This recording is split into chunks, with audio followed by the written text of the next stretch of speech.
I'm standing with Gene Flipse of Conscious Breath Adventures, and we've just spent a week on the silver bank of the Dominican Republic swimming with humpbacks. And I think if I had to say anything, if you wanted people to become better stewards and conservationists, they should spend a week here with you, Gene.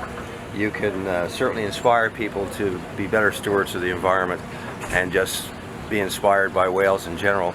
But I just wanted to talk to you about the environment, whales, how you see things are here on the Silver Banks, what people can do to improve whales and as a matter of fact all cetacean, all marine life for going forward.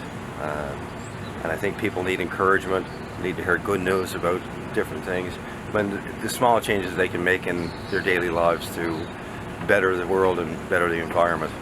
I'd like to get your thoughts on it. Okay, that's a big subject. That's a big subject, yeah. Well, let's see. Let's start out with some of the background here on the Silver Bank. The Silver Bank is 75 miles north of the Dominican Republic, and it's a marine mammal sanctuary. It's under the jurisdiction of the Dominican Republic's Ministry of the Environment and Natural Resources. And they've set up a really great sanctuary out there. It's one of the few places in the world where swimming with humpbacks is allowed. And they could have easily decided to just pursue the money and offer a dozen permits and charge a lot more than they do and just follow that route with that motivation. But they've limited the numbers to just 3 permits for more than 30 years now, and have routinely revisited the rules and the regulations out there, and have just created and maintained a model sanctuary. It's a great place. So that's some of the good news. Also, the humpback whales, the North Atlantic Humpbacks, as you know from up in your place up there in Newfoundland, there's quite a few of them. There's a pretty good population, and it's one of the healthier population that is it's increasing on the order of 2 to 3% a year, and so they are not as vulnerable as other species and other populations elsewhere. So that's also good news. You saw for yourself, there's quite a few of them out there, and it's really nice to see a healthy wild population like that. And you know, you're very lucky to get to see the same thing up in Newfoundland. I get to see the same thing in Newfoundland from a different perspective. Yeah. Here it's breeding and mating and taking care of the calves, and the calves being born, of course.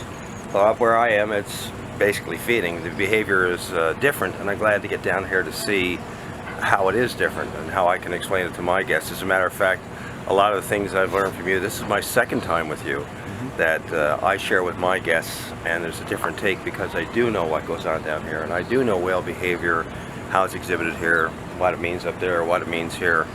So my guests have benefited, I guess, from your knowledge of the whales and from what you've shown me. I certainly use everything that I've learned from you. Yeah, and likewise, when I've had the good fortune to go on whale watching trips up north where I see them feeding, and our little camp in Nova Scotia where we get to go in the summers and watch them feeding and doing their thing.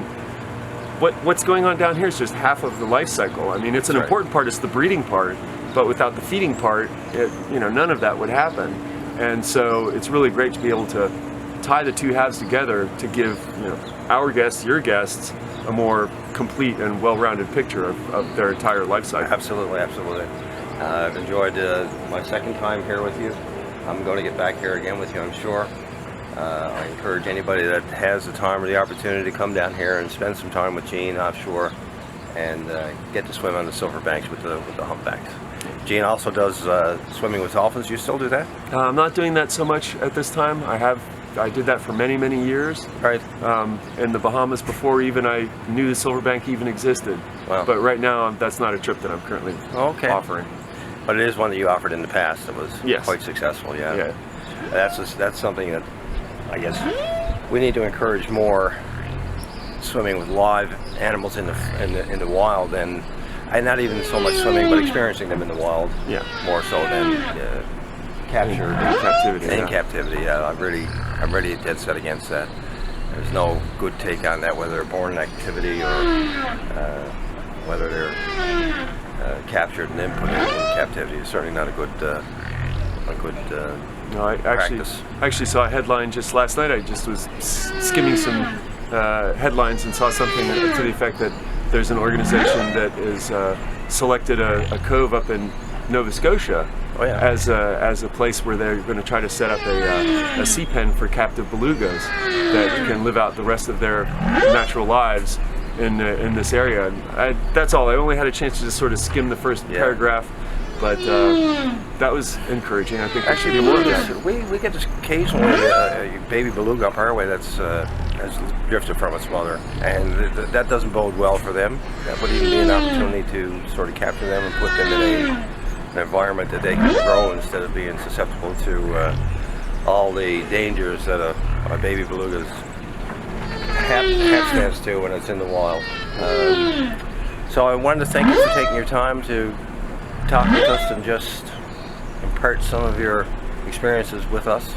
And I'll be passing this on to our Facebook feed and our Instagram and everything else. So thanks very much, Gene. Thank you very much. Absolutely a pleasure. Yeah, it's a pleasure having you aboard again, and we'll I look do it forward again. to seeing you again, and we're planning on getting up there. Well, get up and see us, yes, yeah, for sure. it's been on our list for a while, but we've got our nice little place there in Nova Scotia too, and we get there and it's hard to pull ourselves away. It's how it is. It's I do know exactly how it is, and once you're rooted, you don't want to move. Yeah, perfect. So, but I look forward to all of that. Perfect. Thank you very much. Well, thanks, Gene, again. Yep. Cheers.